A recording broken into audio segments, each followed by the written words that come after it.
Ce règlement, si on doit retenir qu'une seule chose, il va permettre de libérer la donnée de santé. Bonjour, l'œil de la e-santé. Je suis Émilie Passemard, je suis responsable du pôle affaires réglementaires et européennes au sein de la délégation au numérique en santé du ministère de la Santé.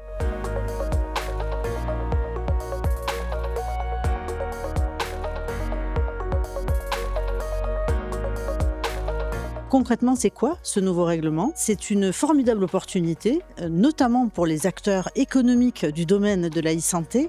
Et Dieu sait qu'en France, on peut capitaliser vraiment sur une énergie, sur un dynamisme et un tissu économique hyper innovant et hyper engagé. Donc nous, la délégation au numérique en santé, on a mis en place un certain nombre d'outils pour les accompagner, pour préparer cette arrivée.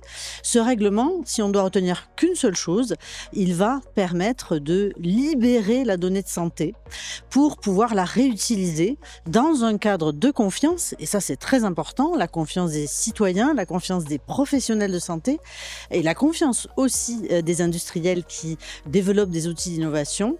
Ils vont pouvoir réutiliser ces données de façon beaucoup plus large, beaucoup plus simple et beaucoup plus harmonisée aussi à l'échelle des 27 États membres.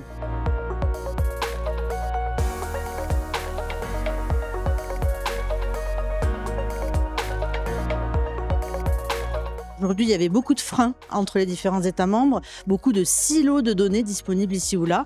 Et avec ce nouveau règlement, on ouvre la donnée. Alors, on ne crée pas une gigantesque base de données européenne, pas du tout. Simplement, on facilite les utilisations pour tel ou tel projet, pour telle ou telle innovation, pour telle ou telle recherche dans le domaine de la santé, par exemple pour lutter contre les maladies rares.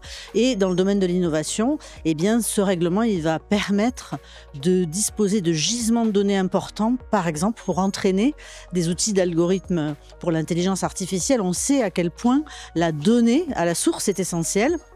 Et donc ce règlement, il fixe un cadre qui va définir quelles données, comment on attribue des éléments de qualité à ces données-là.